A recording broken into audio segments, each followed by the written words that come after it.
And he told you time and time and time again.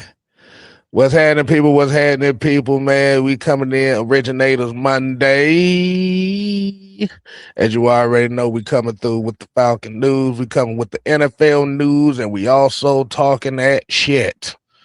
K Styles here, aka the sixth man, is the host. At the top left, you already know him as the Don. El Grande was it El Grande Verano. Verano. Cero. Cero. Zero. Cero. Cero. You gotta roll that. I ain't got time to roll no goddamn tongue. I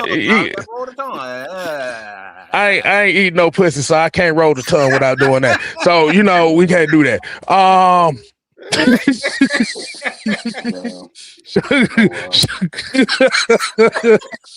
So he wasn't expecting that comeback on that one. No, I wasn't. I'm usually the one to do that. No, yeah, exactly.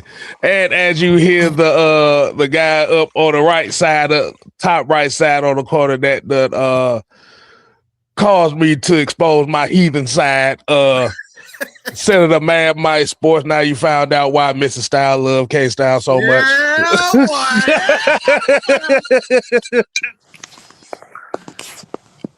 And we have our special guest of the evening, man. We got the Blur. Yo. What's happening, man? What's happening, man? Appreciate it. How y'all boys doing, man? Hey, man, we are great, man. We appreciate you joining us, man. So, like I said, we as we do on these shows, like I said, we got the Falcon news, we got NFL news, and we just talk shit. Appreciate you joining us, man. How you doing today, man? I'm doing good, man. I'm doing good. Just working with these kids all day, coaching these kids all day. So just a good way for me to, step back. It's stressful out here, dealing with the stresses of life, but just a chance to sit back and talk sports with the fellas is always a good deal. Okay. So what you coach a foot? You coach what you coaching over there, man?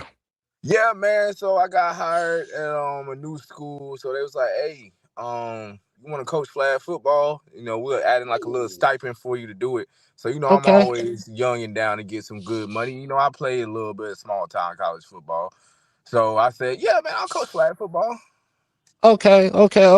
You said you play a little football, man. Where you play? Where you play football at, man? Yeah, man. So I played high school football at Julius Chambers Advanced. I actually a lot of guys came through there to play D1. Then I played at Guilford College down in North Carolina, down in Greensboro, North Carolina. Okay. Hey, that's good. Hey, look. That's good. Hell. Most folks that think they know they shit ain't even making that damn far. So, hey, you know man. what, man? I actually went to high school. I'm telling you, boy.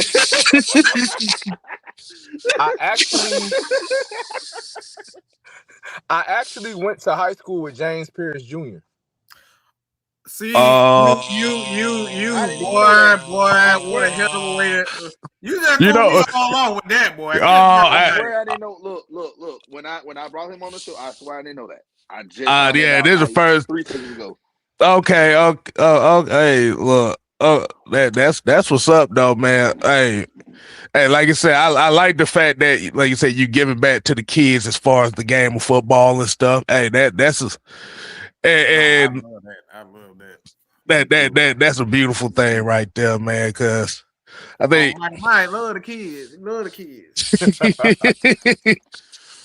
Hey, shoot. So, hey, let's give a shout out to the people that's already in here, man. We got Drip LaFleur. We got Madam Howell in the building. Sonia.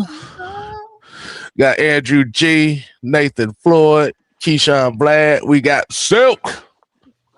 What's going on, baby? I hope you're feeling better, man. We got Terry Lloyd. And we got Auntie Pam in the building. Oh, there. Hey, Pam. Hey, girl. All right, fellas. How we want to kick this off, man? The floor, hey Don. However you want to start this off, man. The floor is yours, man. I want to start by this, and then I'll be quiet for the rest of the show. So yesterday was a glorious day. You know what? Not just it might no be quiet, Mike. Let me talk. Let me talk. All right. Yesterday was a momentous day in American history. All right. Why do I say this? Because our United States hockey team won the gold medal at the Winter Olympics. The last time we won was 1980. All right. I wasn't even born. You really doing this? But listen, so here's the thing. Y'all see that? Y'all see the picture on the screen? The only reason why he talking this shit because the nigga that scored the game winning goal went to Michigan. But check this out though. Most of the team is 15 players had ties in Michigan. So y'all got to give it up for Michigan, man. We just that school. We don't just excel at football. We excel at everything. We taking over everything. You know what? You're not gonna do this. Guess what? Guess what Simone Biles went to when she got back from the Olympics? She went to goddamn Georgia, okay? But I didn't put it all on the damn screen for everybody to see. Did y'all have a president in the United States? We have Simone Biles. That's the Did y'all have a president in the United States? We had to go 10 times over. Oh my God! Here we go with this. Hell yeah, up in Michigan. Hockey is a big thing up there. That damn it. Yeah. We see. But this shout out to the United States hockey team, man, for bringing home the gold, man.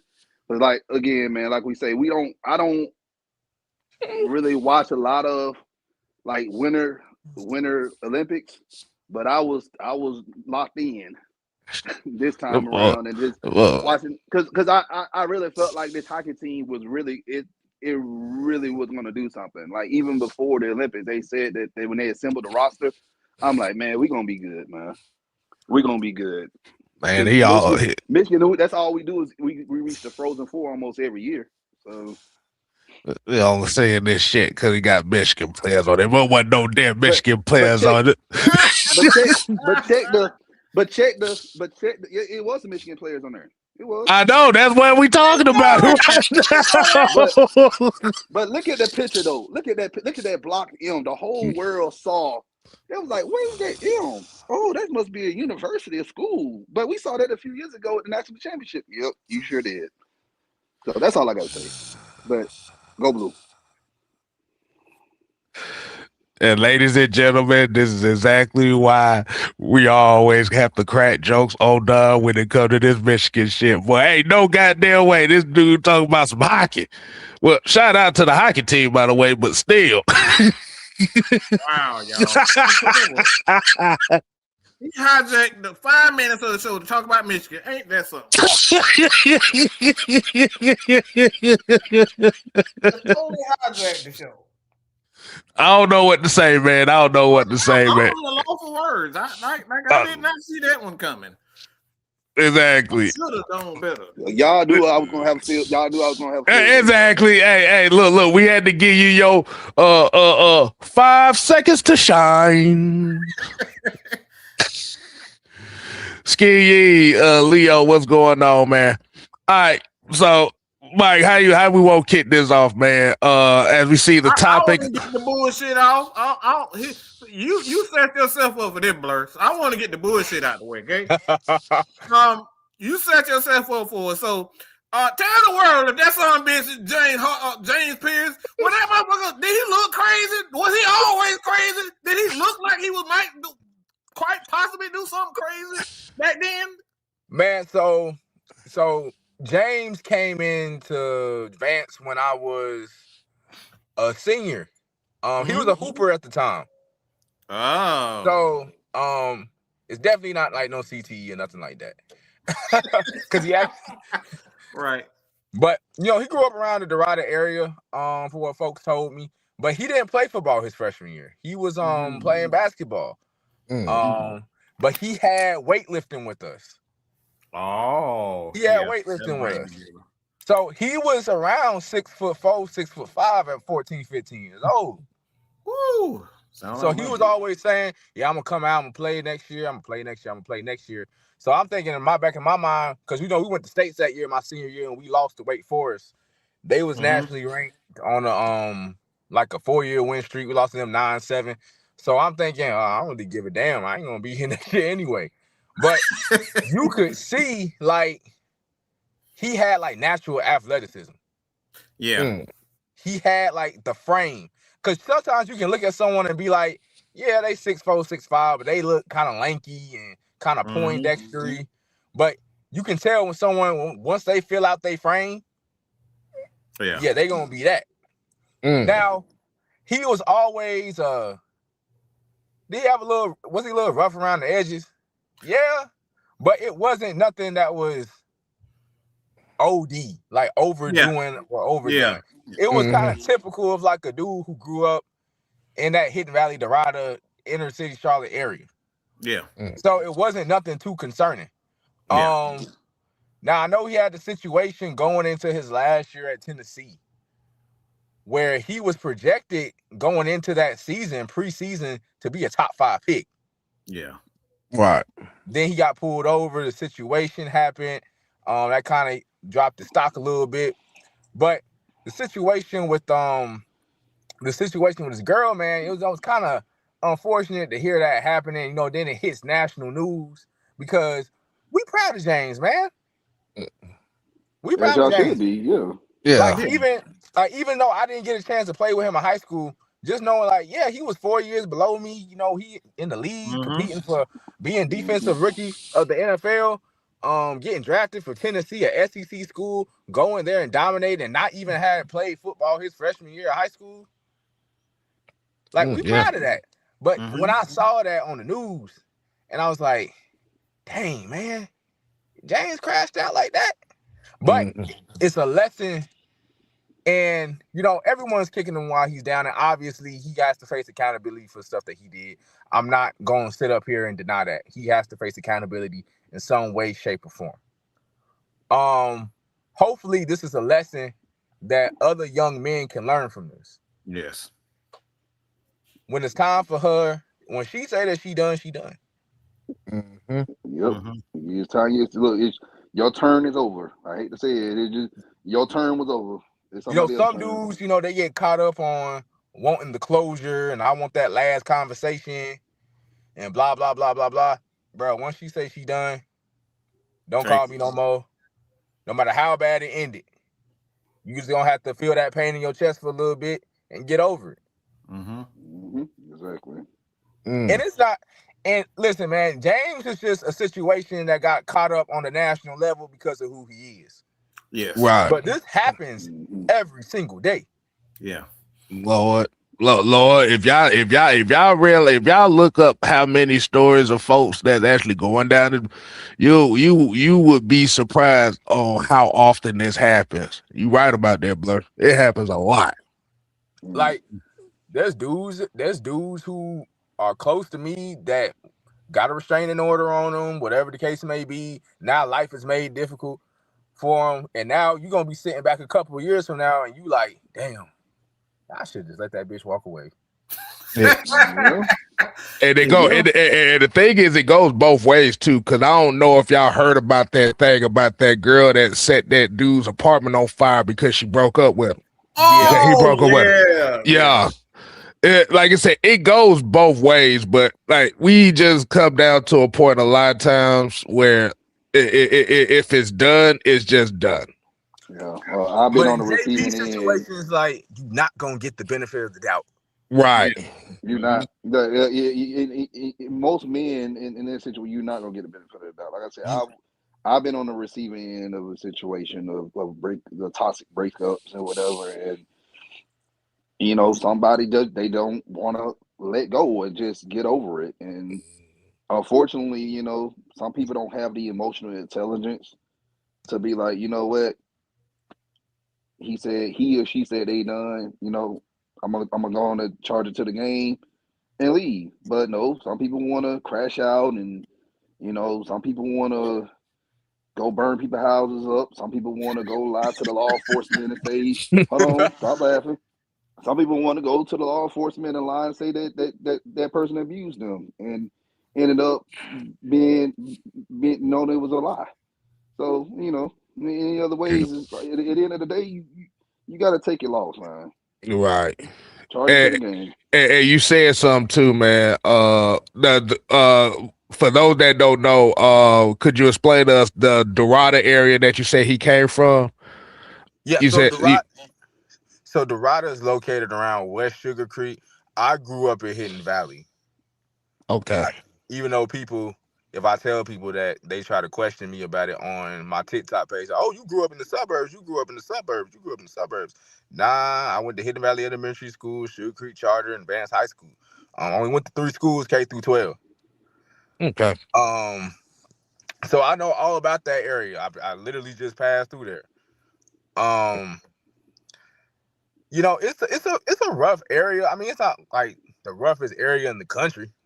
Okay. But it's a rough area nonetheless. You're gonna see some stuff, you're gonna hear some stuff, and you're gonna develop a little bit of ain't no nigga gonna fuck with me. Yeah. Which is natural to have. And sometimes you develop that more or less out of not necessarily wanting to develop it, but out of I don't want no nigga to fuck with me. I was the kid who read comic books and all that other type of stuff. But even those type of kids, once you decide you're gonna play inner city ball, you're gonna be in that locker room. You're gonna learn how to do it. You're gonna have to deal You're with gonna have a little bit of an edge. Yeah. But a lot of times dudes, when they get out of that environment, they go play ball or they make it to a big stage, they don't know how to turn that off. Exactly. Yeah. Right. And that's where they get in trouble. I like that lesson. I like that you said that, man, because that is definitely once again, that is the theme so far is lessons to be learned. A lot of times, depending on your situation and environment, you gotta learn how to adapt to it. Can't adapt to it, like you said, you're gonna find yourself in a whole lot of trouble. But what else you got done? Hey, so the topic that we have at hand, man, and I know you've seen it, Penix, Kirk Cousins, man. So what do you think about Blur, what you think about the situation that's brewing down here in Atlanta, especially dealing with those two? I think your GM left you in a world of shit.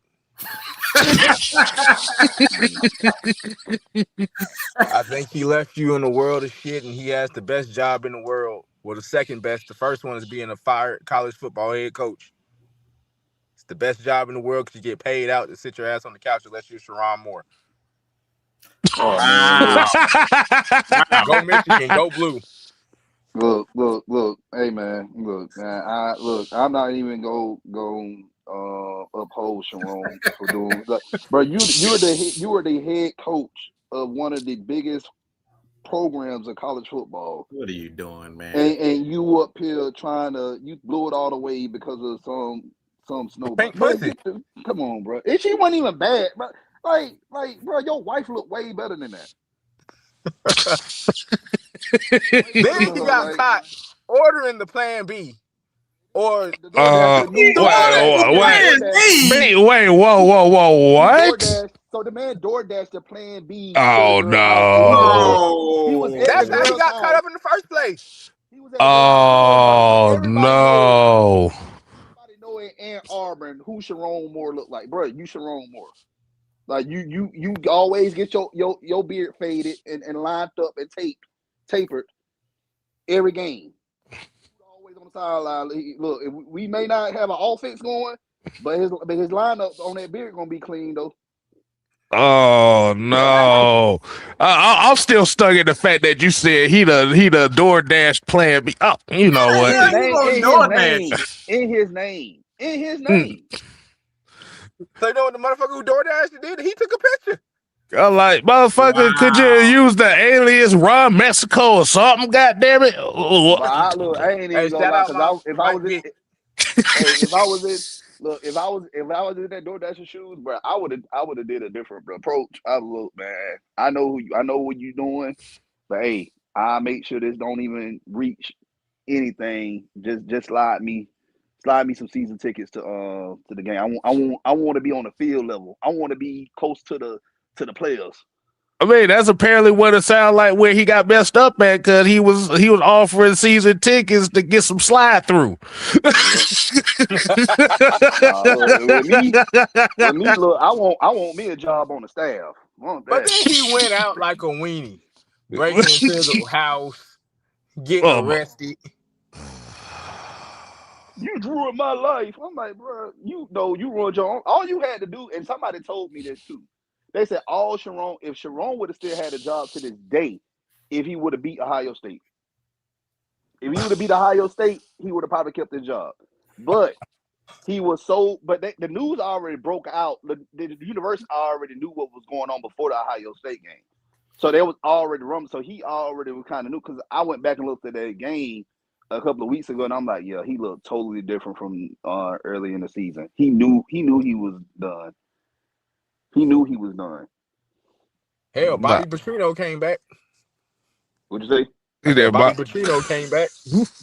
Man, look. We don't talk about that. That motherfucker got in the crash and still got a job, boy. Well, look. Some people can bounce back from things, and some people can't. And I really think with Sharon, he gonna have a hard look. It's already hard for us to get a coaching job. So he gonna really have to put his head down and get to work and try to work his credibility back. Oh yeah, go ahead. No, I'm about to say you're soliciting sexual favors for you picked the wrong time to do that shit. With the Diddy stuff was going around at the damn time. Everybody's telling everything, man. Why? This is y'all got me cracking up over here, boy. Her, man, get a fat, ugly ass beast, and I'm telling you, she'll cook you. She'll cook you, cook for you, and do everything for you. Just get a fat, ugly one. Yeah. At this point in time, you might well get you a wildebeest at this point, because they ain't telling you.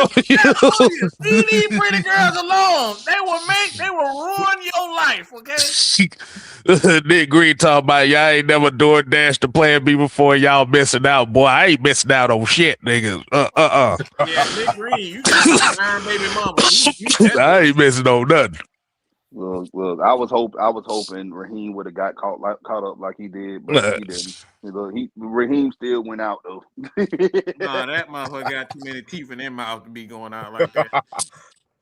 But back to y'all birds, man. I mean, it's a difficult situation because you got Kirk Cousins eating up a large portion of the cap, and then you got Penix, who throughout his entire career just can't really stay healthy. You know, it's hard to really evaluate Michael Penix, because it's like some games he looked good and some games it's like, what the fuck? But the offense itself and the pieces that you have in place look great on paper. Like, I don't think Kevin Stefanski, and we can talk about him later, could have found himself in a better position than, as far as skill position wise, with the Atlanta Falcons. On defense, you had a great pass defense last year. Right. Bryce Young came and put up 400 yards. Don't remind me. But there's talent in that secondary. So it's like y'all walking contradiction in a way. Because it's like, who you can try to get out of Kirk Cousins' contract, but who gonna pick it up? He's an aging quarterback. Now. I believe, wasn't Stefanski his offensive coordinator at one point?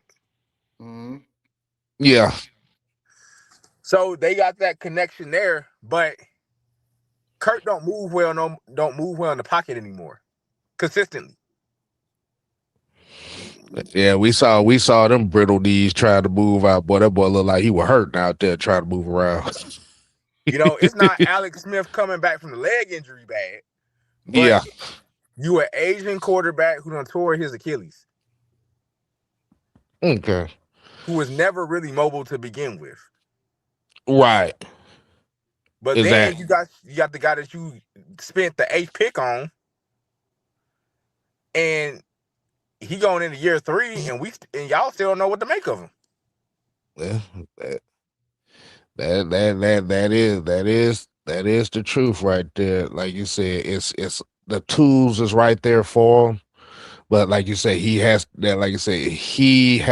to be available for a full season before you make the evaluation. And like you said, I think that's where a lot of the people are kind of having that panic mode right now, because it's like, here we go again. We got a young quarterback, but we don't know what to make of him because he got hurt again.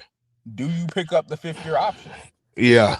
And like you said, you don't really have the time to really evaluate for that 5th-year option. So essentially what you're going into with 2026 is, okay, if we got to pick up the 5th-year option, we have to trust him to be available the whole season. So I don't know when we got research on when is the deadline to pick that 5th-year option up, because it's coming up soon. Him and old boy in Minnesota, JJ McCarthy, they're in similar situations. Right. They're in similar situations to where, more so McCarthy than him, because McCarthy missed his whole rookie season. And McCarthy, look, McCarthy, to me, he's more of a game manager quarterback. He's not going to be an elite quarterback in this league. I just don't see it. And if I'm wrong, hey, I'm cool. I can say I can be wrong, but what I've saw from him in Michigan is like he don't make mistakes, which is what you want your quarterback to. You don't want your quarterback to make any mistakes. Play mistake-free football. But his arm is not that strong as Penix. McCarthy got the ball quick out of his hands in Michigan a lot. There was plays I saw Penix at Washington. Dude can read a defense like it ain't nothing. So with Penix, I feel like if he can stay healthy, he'd be good in the league for a long time. Well, McCarthy always had talent to work with. He went to IMG in high school. Exactly. And then you had one of the best historic defenses in college football, to help you, because we got a lot of turnovers at Michigan. So he had more opportunities with the ball. It's just the same thing with Seattle. Everybody keep talking about Sam Darnold. I'm like, okay, yeah, Sam Darnold, he did look good this year, but let's look at that Seattle's defense. He got more opportunities with the ball. Well, a lot of people forgot Sam Darnold led the NFL in turnovers last year too. I still think Minnesota would have been in a better situation with him at quarterback than McCarthy. You say that? Hey. Man, look, come on, no. Now, Mucho, you didn't have to put that talk about picked up an order for DoorDash to deliver a vibrator lube and a Plan B from CVS. Boy, you ain't had to tell us that shit.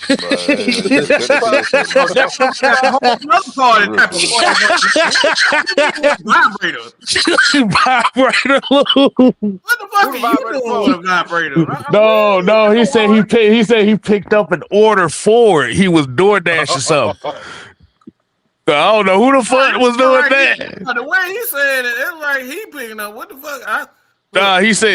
He said he picked up an order for DoorDash to deliver. That's what he said. Not Miss B Nasty. Oh Lord. I don't need to ask no more questions. All right, we need to ask. How the fuck you know it was a vibrator? That's why I know you still in pain. It probably said it on the damn thing. It probably said vibrator lube. Some nasty motherfucker. That's what that is. Y'all some sick.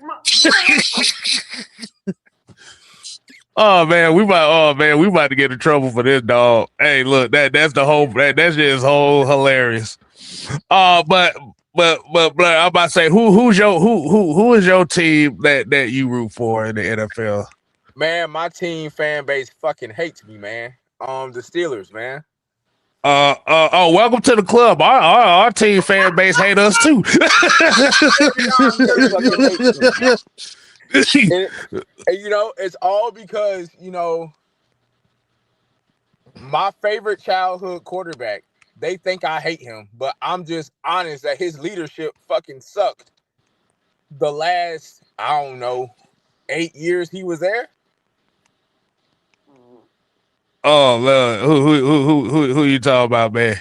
The one and only Mr. Nightclub Georgia Bathroom himself, Ben Roethlisberger. Damn. What is going on today? Oh,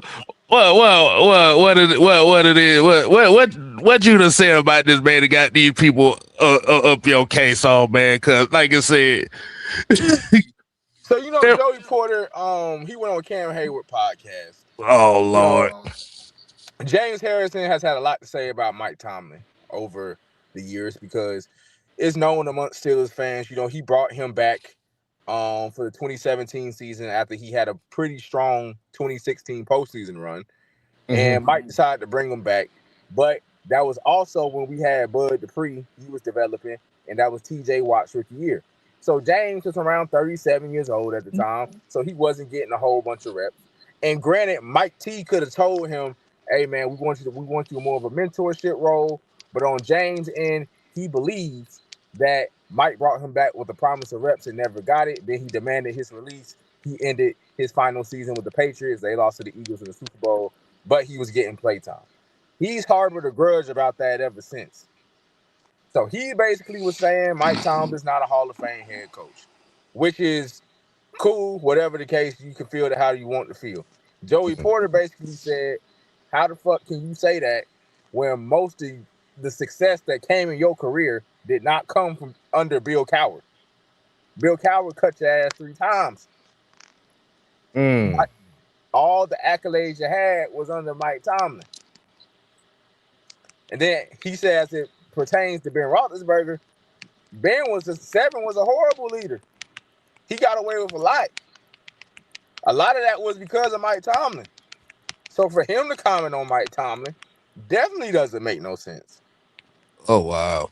But Ben was always the type of quarterback, even when he was playing there in those final seasons, to get on the local Yensenberg radio show and throw his teammates under the bus. Oh wow. Now we all know AB a crazy motherfucker. But he had the right. AB kind of felt as if certain people got held to a certain standard in Pittsburgh. And amongst a certain demographic of Pittsburgh fans, Ben can do no wrong. Oh, don't say that. Don't say that. You sound like us saying that. Ben can't do no wrong. And granted, he was the first ever jersey I ever had in my life was a Ben Roethlisberger jersey. I still got a Ben Roethlisberger action figure at my mama and daddy's house. That's crazy. But let's not remember, for example, Rashad Mendenhall get a lot of shit for fumbling in that Super Bowl against Green Bay. You know what Steelers fans don't ever bring up? Ben threw a pick 6 on the first series. Ben threw another pick interception at midfield. Ben didn't really play good that entire playoff run. Ben got suspended for the first 4 games of that season because of the allegations that he settled outside of court because he didn't want it to go to trial in Georgia. Damn. Oh boy. Hey man, so going down the Pittsburgh Steelers road, since we're kind of talking about it, man. So I know with Roethlisberger being gone and stuff like that, man. So how do you feel about the direction that the team is going right now? I feel as if historically it fits the Rooneys what they're doing, whether we like it or not. A lot of people forget there was a 26-year period between Super Bowl 4 and Super Bowl 5 that we won. The Rooneys always value consistency over big splashes. They're not the type that's going to draft a quarterback in the top 5. They're not the type who's going to break the bank on a free agency quarterback. They're going to go with the seasoned veteran. They don't really go after big splashes. And I think, if you want to go 9-8 every single year, 10-7 every single year, get in maybe on the first round to get bounced. If they comfortable with doing that, then cool. But it's frustrating because you already know how the season gonna pan out during the preseason. We're gonna win a couple of games that we not supposed to win. We're gonna get some big upsets. We're gonna fight probably Baltimore and Cincinnati at the end of the year. We're gonna end with probably a 9-8, 10-7 record, and we're gonna lose in the first round. And it's been that way for about a decade. It's like being stuck in football purgatory. And I feel as if that's probably, now granted, I can sound a little bit spoiled. I feel as if that's possibly the worst position that you can be in. Because look at New England. They spent a couple of years being shitty, but look at where they are this year. Now, granted, they had a weak-ass schedule.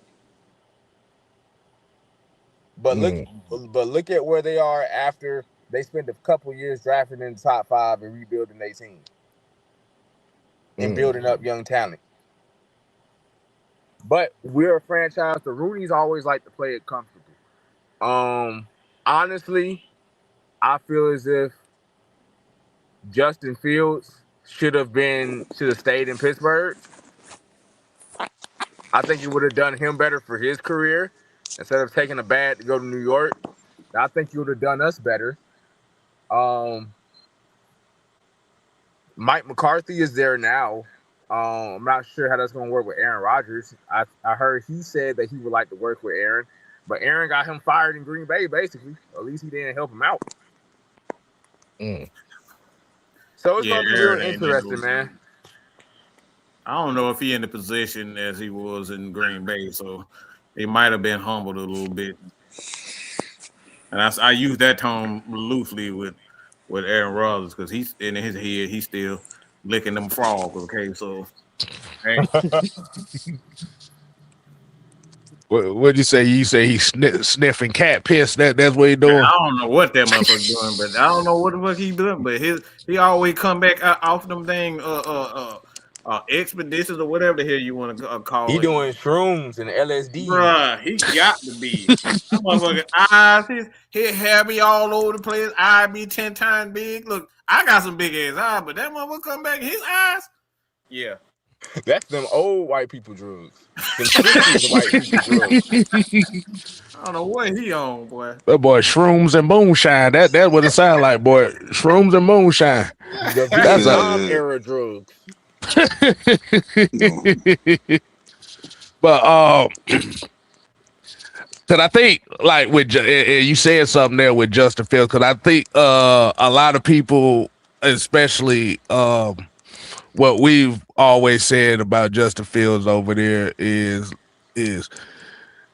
think one of his biggest problems when he came out of college was going to Ohio State, where they really are not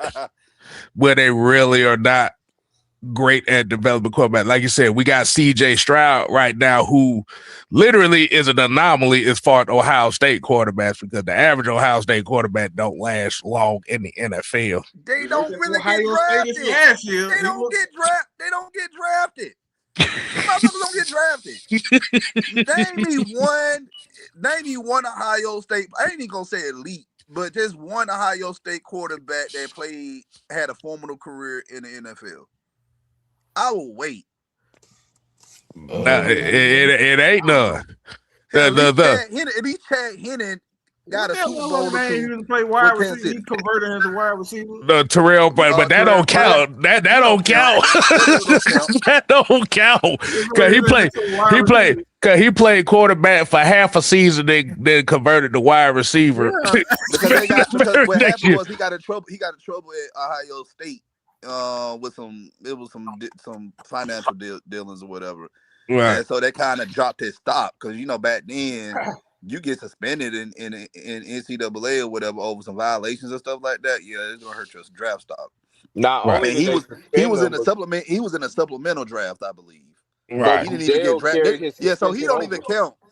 Yeah, he don't even count. So yeah, he was part of the supplemental draft. That's what I'm saying. They don't even get drafted for real. CJ Stroud and Justin Fields were the only two guys from Ohio State that got drafted. And Stroud got drafted in the top 10. He was the second overall pick. Yeah, Stroud, that was like the highest Ohio State quarterback to ever get drafted. And I can't talk because I know Michigan quarterbacks, we won't get drafted in the first round like that either. But at least we got a quarterback that won 7 rings. So, but anyway.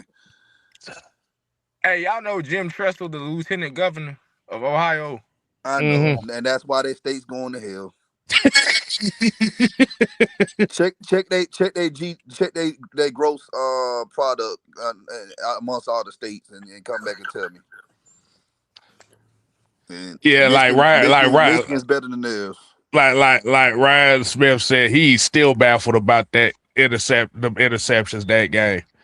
Because the thing about it was the Pittsburgh, if y'all don't remember, the Pittsburgh Steelers were heavily favored in that game for the simple fact that also Green Bay damn near lost 12 starters to IR that year too. So they literally came in barely in a whole assembled team like that. And like you said, them interceptions, boy, there was some bad interceptions, boy, because I didn't think Green Bay was going to win that game. Green Bay that year, didn't they beat the Falcons when they was 14-2, I think? Yeah, they beat us in the playoffs that year.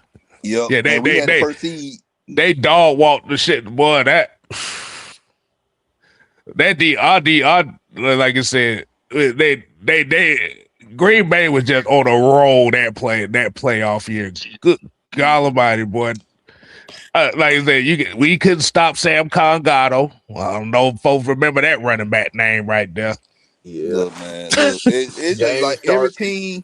Yeah, team we had, every team we got beat by back then in the Matt Ryan era, like those teams, every team that we got beat by, they went to the Super Bowl. Giants went next year. Yeah, the Giants went, and then Arizona went Matt Ryan's rookie year. Right. And then San Francisco beat us to make the Super Bowl. And then Philadelphia, they won the Super Bowl for the first time in 2017. And they beat us. Right. But I did have another question since you're a Steelers fan, man. How did you like I said, what did you think about Le'Veon Bell?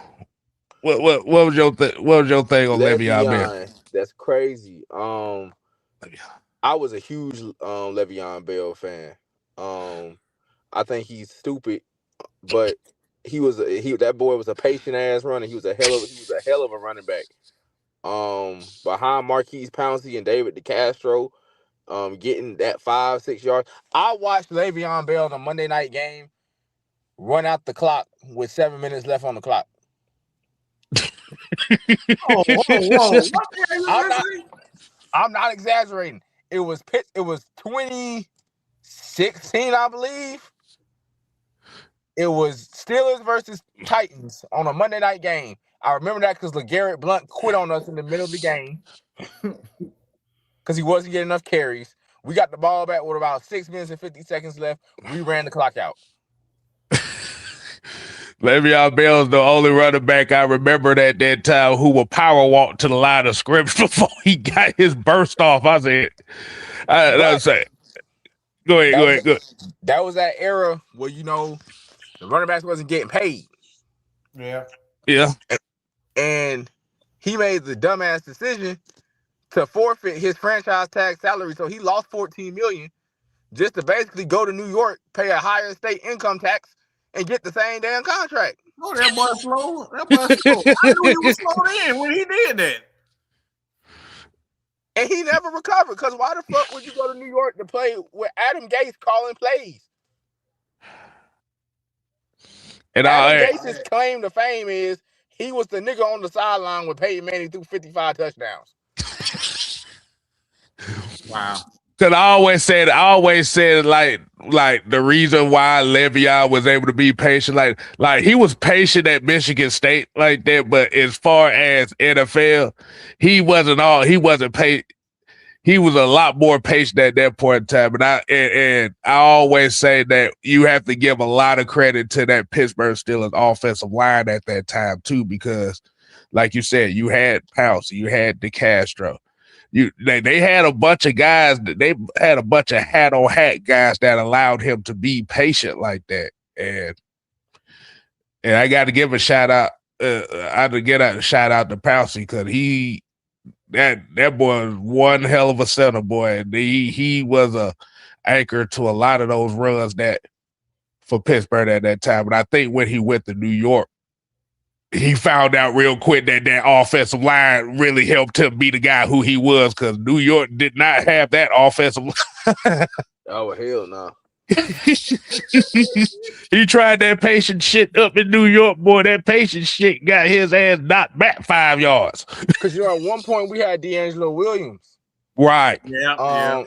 And he damn near led the league in rushing touchdowns. Mm-hmm. Yeah, I remember that. Okay. So, hey man, and I know we kind of getting to the Steelers topic at hand, man, but I know you said Ben Roethlisberger. Did you have another Steelers player that you favored, that you grew up favoring, man? Yeah, man, Hans Ward. I remember being a little itty bitty boy and watching him break Keith Rivers. Keith Rivers. I remember watching the Monday night game with my big brother and my dad, and he blindsided. Well, it wasn't blindsided. He hit Ed Reed straight up, knocked out Ed. That motherfucker was that. Don't bullshit, Blur. That motherfucker was dirty as hell. He was blindsiding the shit out of people. Hey, I'm a Georgia fan. You know that motherfucker was dirty. Hines was a dirty ass. That motherfucker was a crook on that field. Look, my cousin Mario played football with Hines Ward at Forest Park, boy. Yeah, he like, yeah, don't let the smile fool you. That motherfucker is crazy. Did he play both sides of the football at Georgia? I think he was a quarterback. He was a quarterback and a wide receiver. He was a utility player. They basically, wherever the hell they told him to line up at, he went out there and played. Because I'm pretty sure, I don't know if it's at Georgia High School, but he played both sides. It was Forest Park. He played both sides. I think he was a safety. If I had to talk to Mario again about that, I think he was a safety. But yeah, Troy Polamalu, Lawrence Timmons, Lamar Woodley. Oh yes, I love Brett Lamar Kiesel, Woodley, Aaron Smith. That was the first lineup I memorized. Okay. Larry Foote, Deshae Townsend, Ike Taylor. Oh wow. Ryan Clark. Well, that's that whole defense. That's that whole 2000s defense, boy. That's the whole defense. Casey Hampton and all them too. Man, I used to be Casey Hampton snacks. Man, I used to be damn near in tears when we used to lose as a kid. Man, my favorite football player is Troy Polamalu. There would never ever be a player ever like him ever again, man. The man know how to read the offense. Like before the ball is snapped, he already know where the ball going. Like that's just some football IQ that just never would be replicated ever again. Man, I never forget Sunday night as a kid. Steelers versus Ravens. We always used to play on Sunday nights. That's all. Oh yes, but I used to love it because it was gonna be a dog fight that night. Yeah, I hated T Sizzle. Yeah,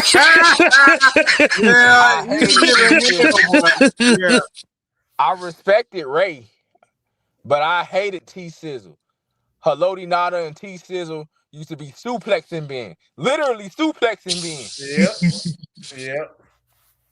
I love T Sizzle. Hey, man, you had to suplex that big motherfucker. He wouldn't go down here. You gotta take his ass down one way. I looked it up. T. Sizzle got the most sacks in his career on Ben. Oh, yep. Yeah, that's wow. That's one of my favorite players, boy. Hey, man. Hey, you talking about somebody? Man, T. Sizzle pulled the James Pierce too. Man, you mentioned Lamar Woodley, man. I love me some Lamar Woodley, man. Yeah, man, he was a great linebacker too. Yeah, man. Then he went to the Raiders in the 2010s. You know, that's a death sentence. Now, he was a great linebacker. We'll give Don that. He was a great linebacker too. He was a great linebacker. But he was on both the Super Bowl teams. But we know why he said that. Y'all kiss my major blue ass. All right, man. But yeah, shit. What about you, Mike? Steelers players, man.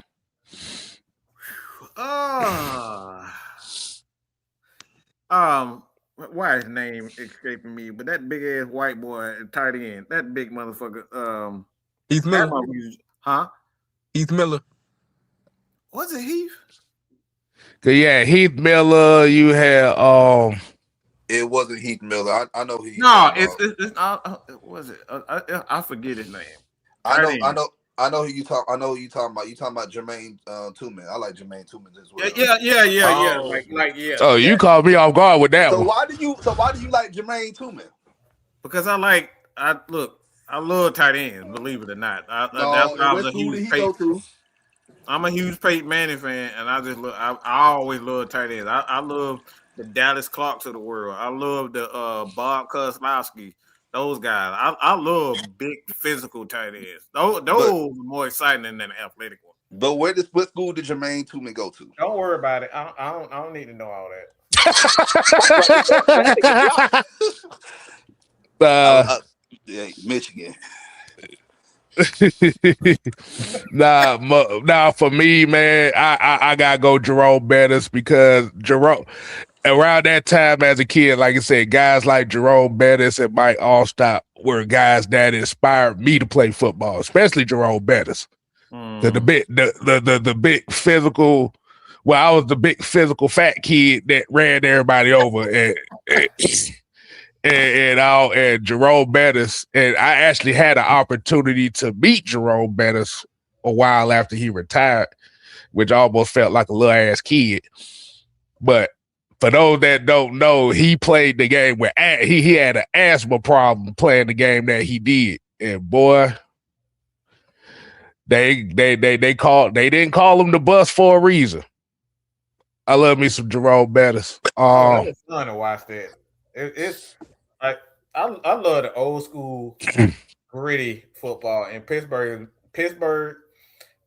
Colts when the Colts played, that was one of a fun matchup for me. Obviously, Pittsburgh and the Ravens, not this old pussy ass Raven team that we see in the quarterback running around were good in circles. Like that shit ain't fun to watch for me. I love to see the Pittsburgh and the Patriots play when they're not cheating. But like I said, I love gritty football, man. I love gritty. The Super Bowl we just watched was actually a good game. Yeah. I know everybody was shitting on them. Man, it was boring, but y'all don't understand how the game of football actually supposed to go. Both defenses supposed to show up and prevent both teams from scoring. Yeah. I don't like high scoring games. I hate it. If that's the case, I might well watch some kids play Madden on the game system. I got one more Steelers player that I used to love too, and that was Antoine Randall. Oh man,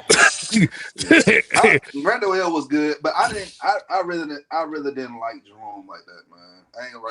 Jerome Bettis. He had a better Super Bowl passing wise than being that first time around. I'm telling you, what? Damn.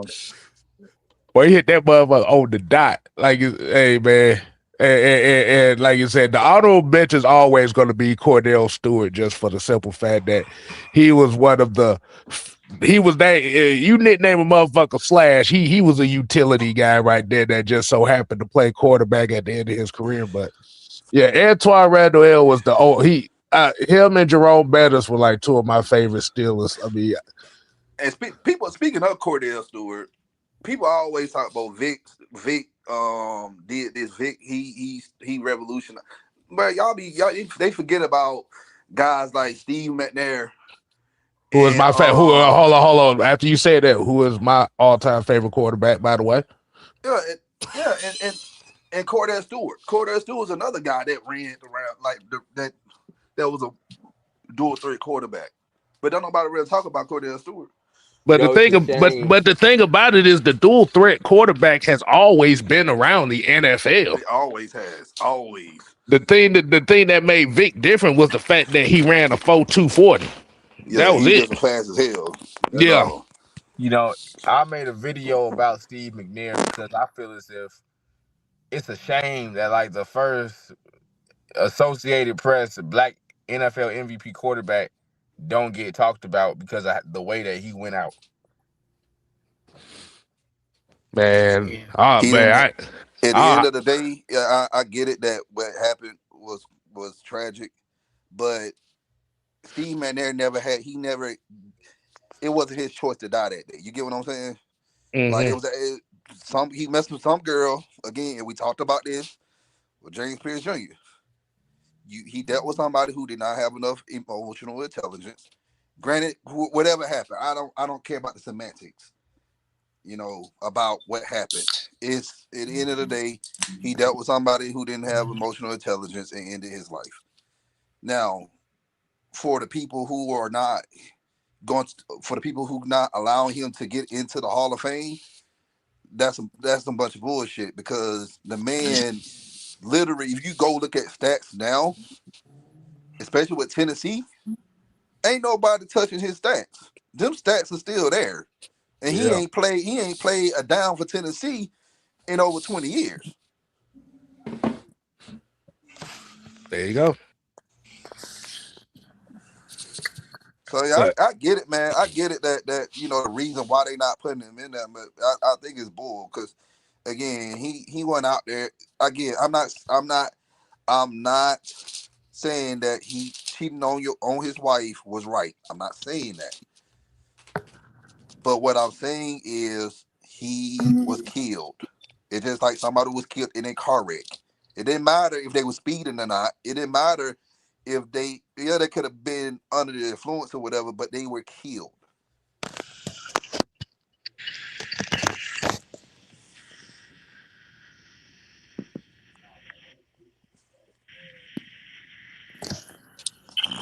But as far as that conversation and about the revolution of the dual threat quarterback and stuff like that.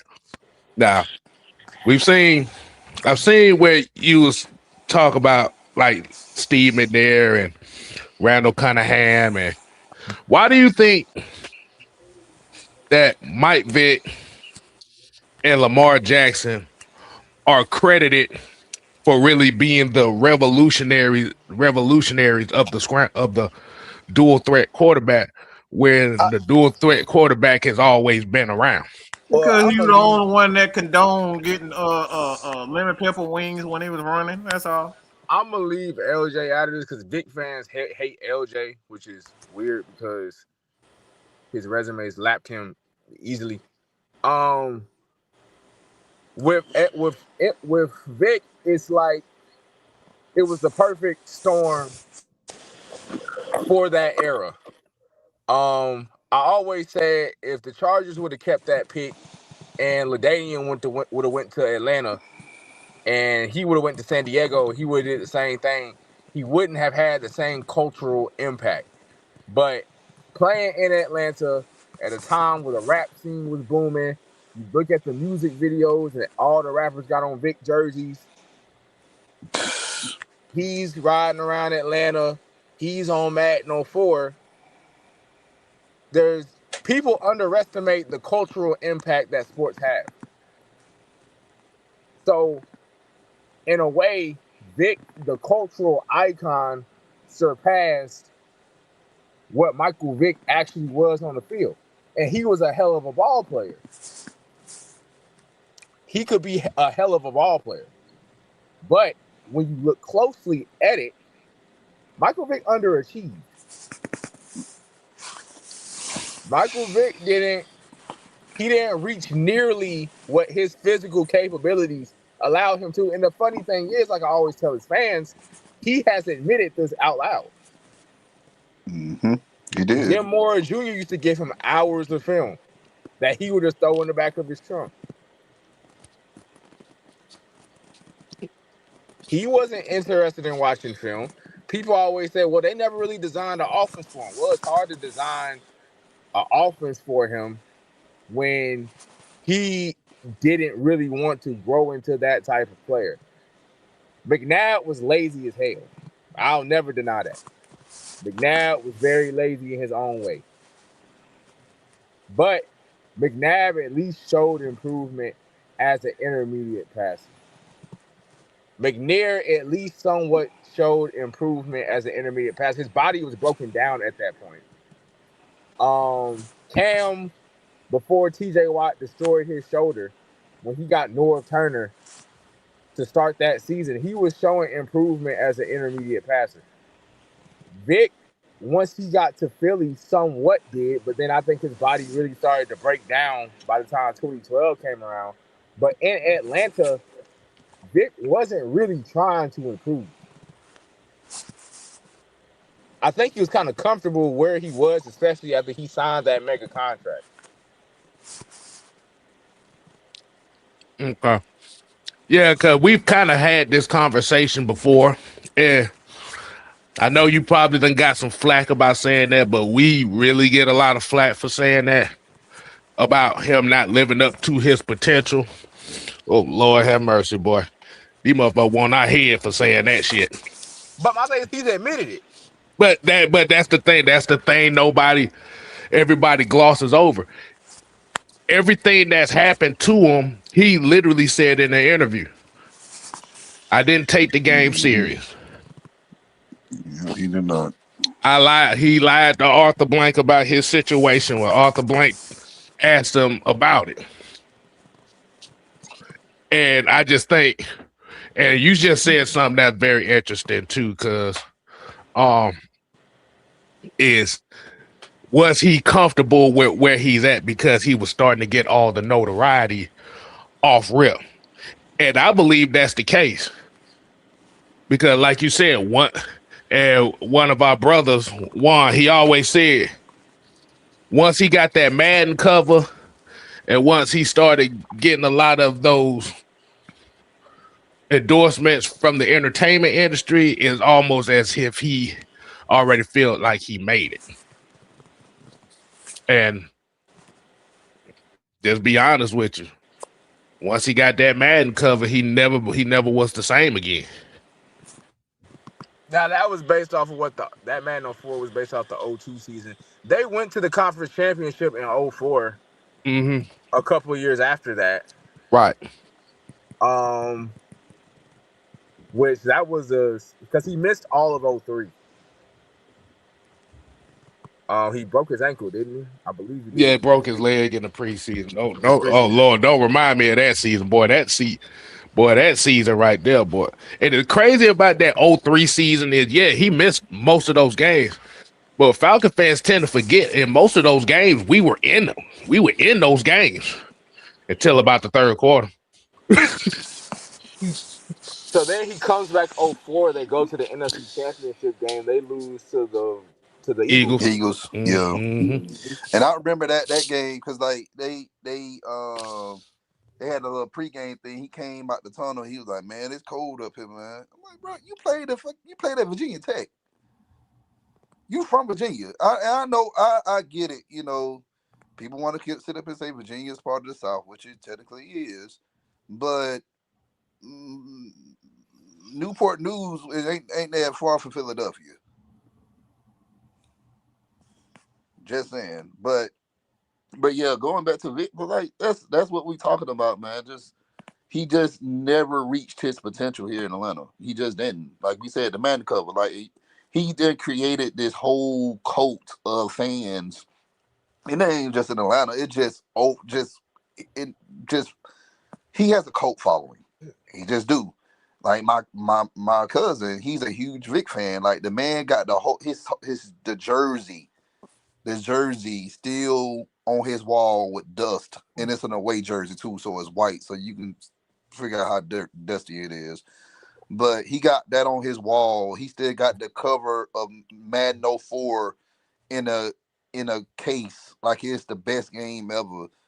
Like he done got the new jersey, well, it ain't new no more. The jersey we about to just get rid of. He got a custom made jersey like that, and then he put a Vic. Get out up in the door. He put a Vic jersey on. Ring cards on my window, and I can't see it all. Really? You really might. You done? But like I said, man, it's just a lot of people that you know, but we call people like that his cult following. It's a lot of delusional fans, man. They really thought his man did a lot, but he didn't do a lot. I mean, my thing has always been this: Randall has the All Pros, and he's not in the Hall. Cam has an MVP. McNair has an MVP. Warren was Warren.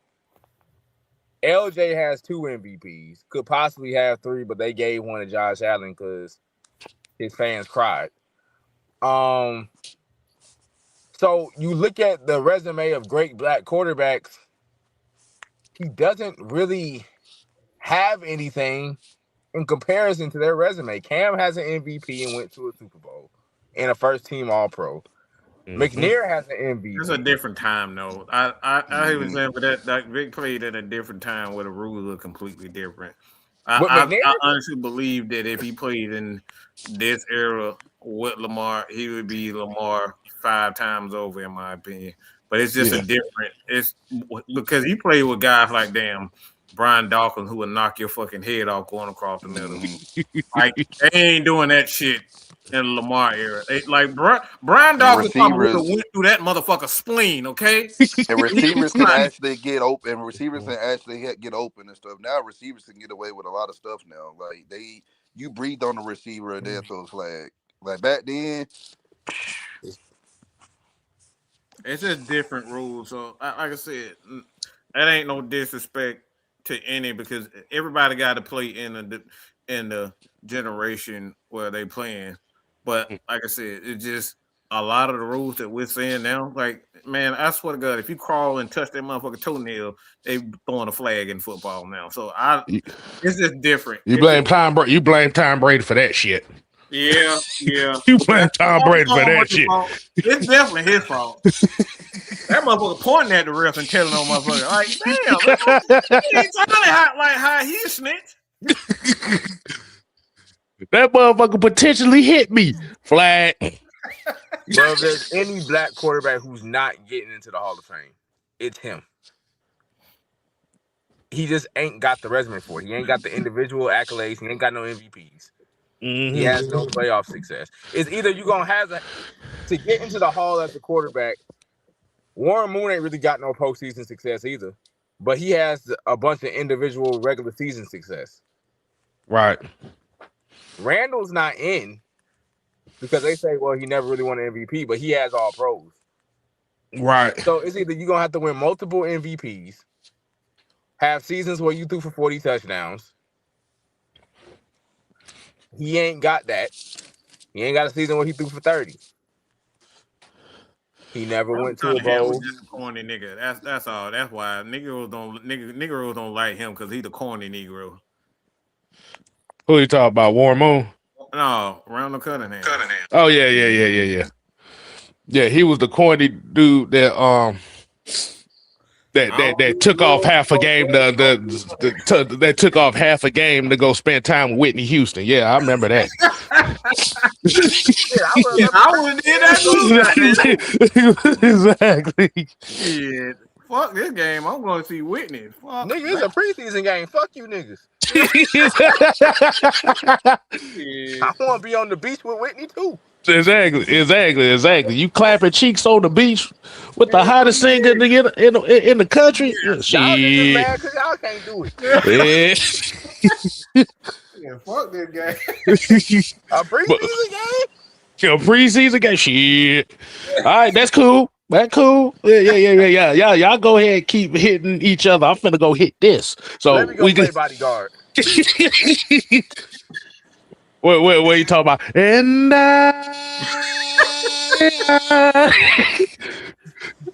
exactly. Hey, niggas was really hating on Randall when you think about it. Yeah, They they were. was, bruh. They really Like, was. it was a nigga that said one time I was watching the documentary and said he had the Nike deal. Well, nigga.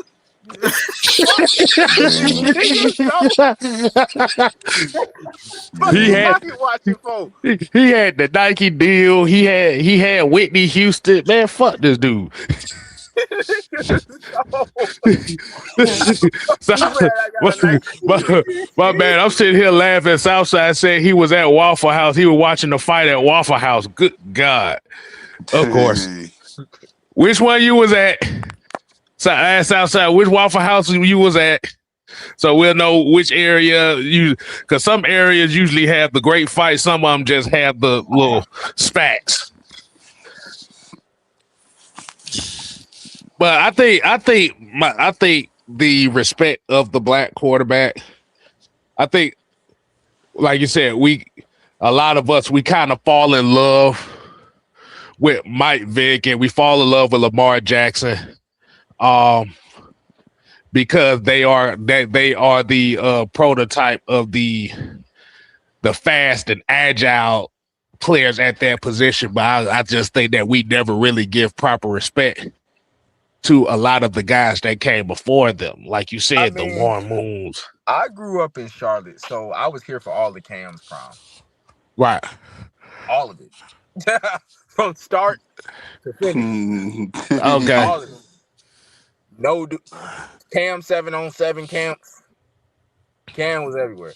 Now it's different in Charlotte because it's this weird dichotomy. It's either people just have this irrational hatred of Cam Newton. You can guess the type of people. We know. Well, you know. You can guess the type of people. Oh boy, I remember. I'm sorry, I gotta tell this story. Boy, I ain't never been so scared in my life going up to North Carolina. I was at a military base, and I swear, we was there for an air show. And I'm just in my chair, just sitting in my folded chair, just by myself. I mean, with my people. And I swear to God, boy, about 3 white gentlemen, okay? 3 white guys. Them motherfuckers stepped on my feet. They stepped on my feet, looked at me, looked at the cop.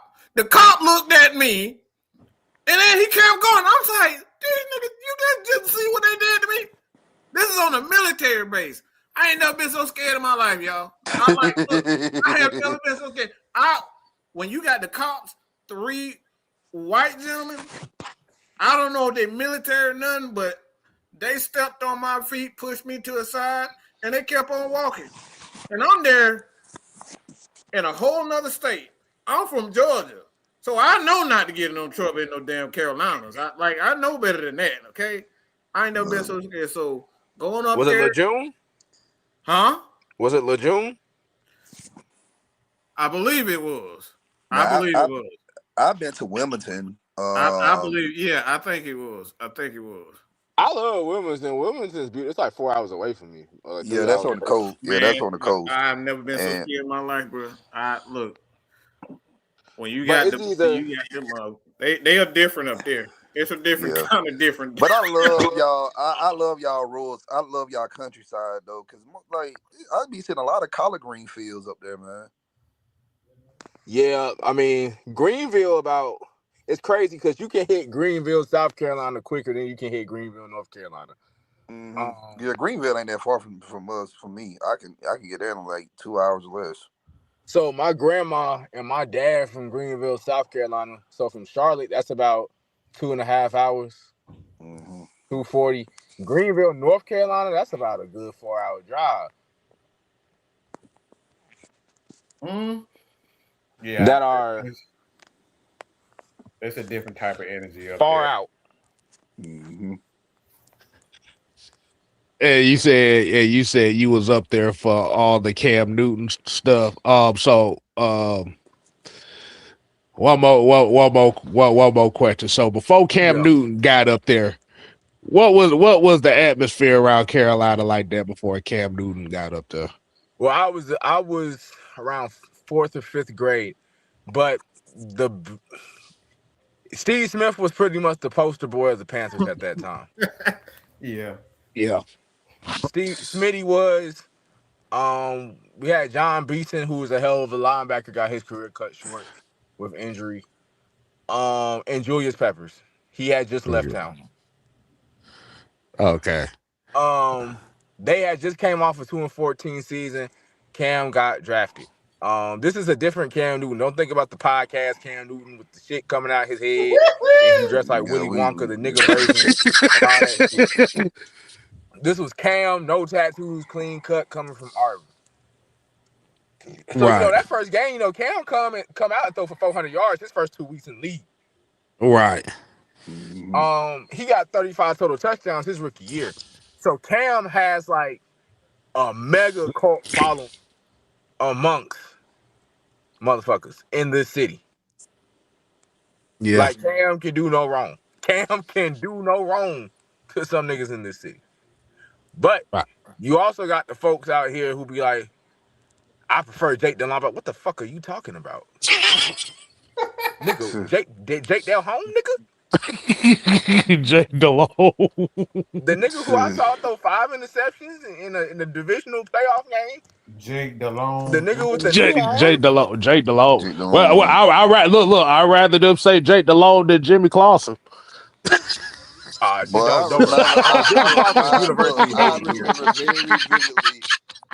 remember very vividly. Universally hated here amongst all races. Look, I remember very vividly amongst all races. Jimmy Clausen. Mel Kiper swore to God Jimmy Clausen was the next coming of Peyton Manning. Oh Lord! And that's the reason why Mel Kiper gets clowned by us on a yearly basis. This is right around that time we usually have our Mel Kiper clowning session, but we gonna wait. We gonna wait about a month before we start doing that. But Cam, once again, to a much lower extent, he accomplished more individually than Mike did. Cam was a dude who ingratiated himself into the city and its culture. Cam would get if Cam showed up when Kemba Walker was playing at Spectrum Arena, Cam is getting a bigger standing ovation in his prime.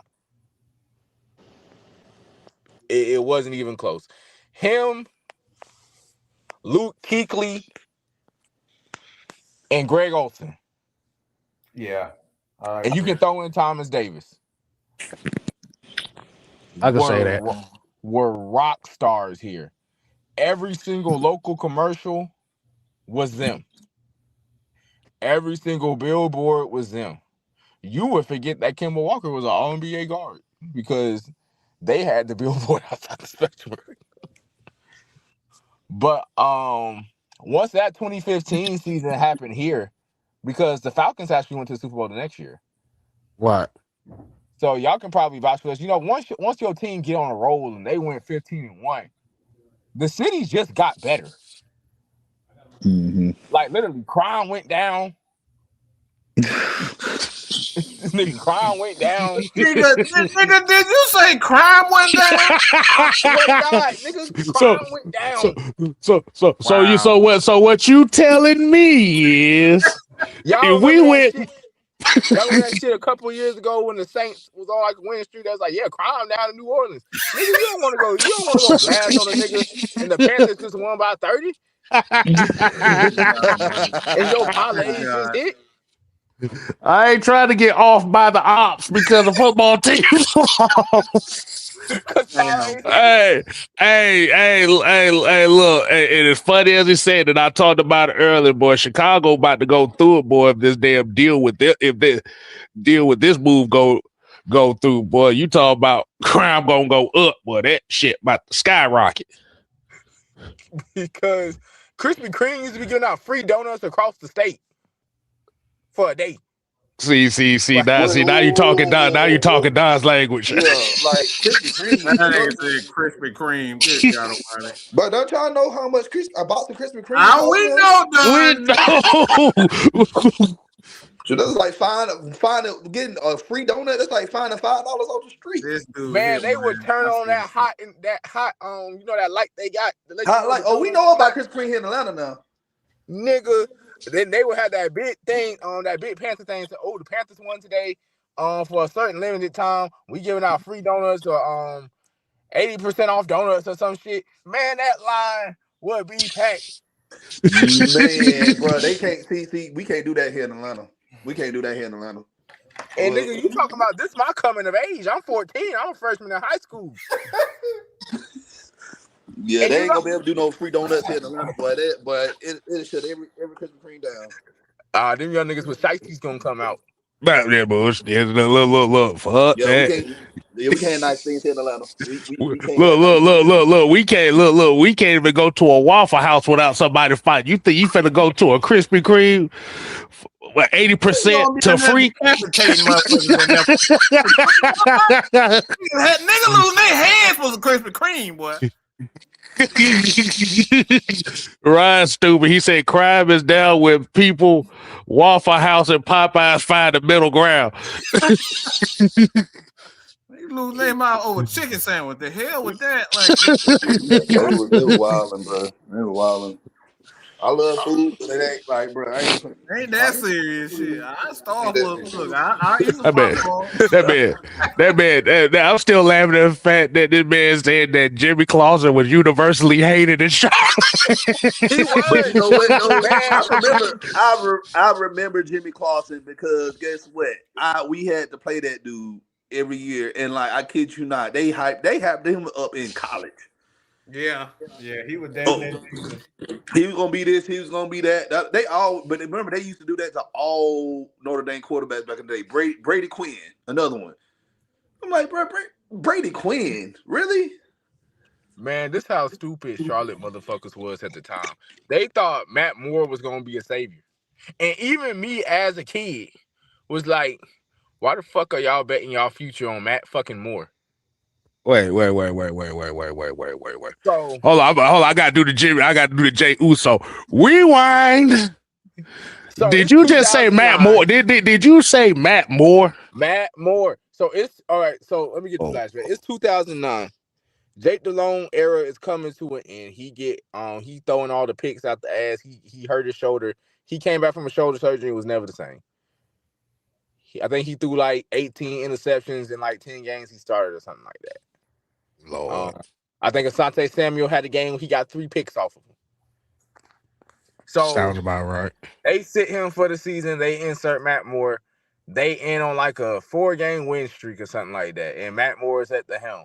So they go in the next year into training camp because I know that because I went to one of the Panther days.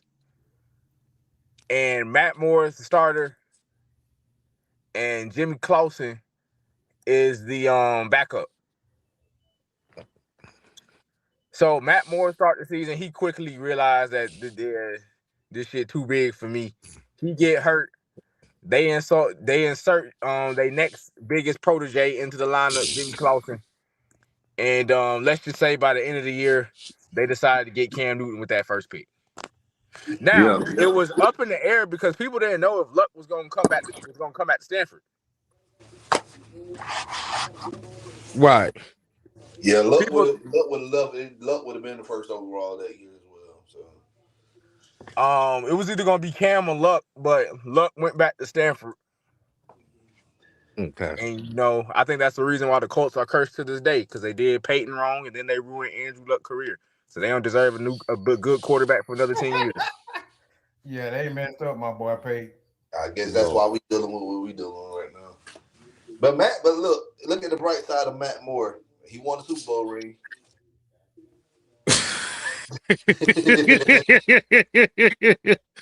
Look.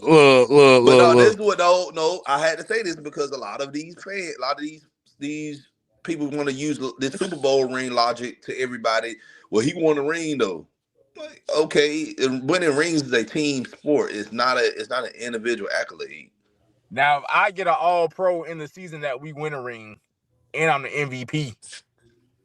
Yeah, that's a different story. But if you just talk about just now, winning if I get the a ring, Shady McCoy ring, a Shady McCoy back-to-back, exactly, where I'm a healthy scratch. exactly. What's up, Truth? Hey, Stilly, what's up, big dog? OG, what's happening, man? Man, I was rooting for you earlier, man. I was rooting for you. You know, during the man down moment. You know what I mean? The I man was down rooting. moment. Yeah, I was rooting for you. Oh man, what the hell ever? What What's the hell shaking, ever? fella? What's shaking, man? Shit, nothing but talk a little ball over here, man. Hey, Mike, you want to fill a man on it? Hell no, we finna get the fuck up out of here. You came here 5 minutes before we finna get in. We ain't filling shit in. I'm finna go eat, goddamn it. You can fill him in. You know what? You know what, K-Style? That's the same time I got my feelings hurt today. Don hurt my feelings early today. And, you know, His feelings ain't damn hurt. Don't get that and, twisted. then, and, then, and, That's and one then something Mike though. and then Mike hurt my feelings, man. It's an hour and 30 minutes. You come in here 5 minutes later talking about feelings in. Man, we finna go home. Chauncey, listen, truth. Listen. Yes. I get that your feelings got hurt, but guess what? My feelings got hurt too when I realized Oreo they start downsizing You know what? the You know chicken what? bar. Oh boy. Guess what? Oh Guess what? boy. I wrote them a letter. I wrote Oreo a letter. Do you think they wrote back?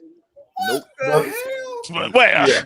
is you petitioning Oreos? What, bro? What are we doing? Why y'all joking? I have All right, that means it's time to go. This man over here talking about petitioning and food. I've done it before, and He's Oh my done it God. before, y'all. He's not lying. I done it Yeah. plenty of times before. So. Yeah. I love the enthusiasm when I show up, damn it.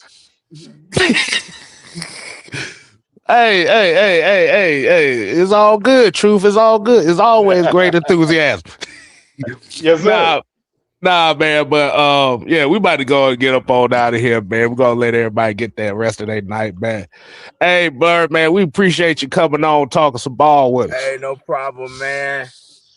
Man, it was fun kicking it with y'all, going through all these memories, man. Trust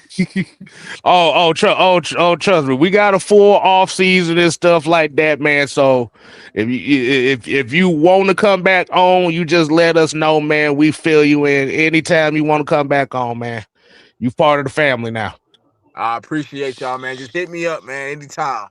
All right, we got you. Hey, Don, you got any final words before we get up on that? Hey, Blur, let them know where they can find you right quick, if you don't mind. You can find me on TikTok at blur_Y2. You can follow me on my Instagram, personal or content one, same thing, blur_Y2. And I got a personal Instagram, the noble_son. Okay. Ben had me. I just mess with you, brother. I just mess with you, bro. My bad. OG, you ain't worth shit. I'm the OG, man. Hey, man. Hey, I treat everybody the same. Blur, don't pay me no mind. Yeah. He gave us a hard time on everything.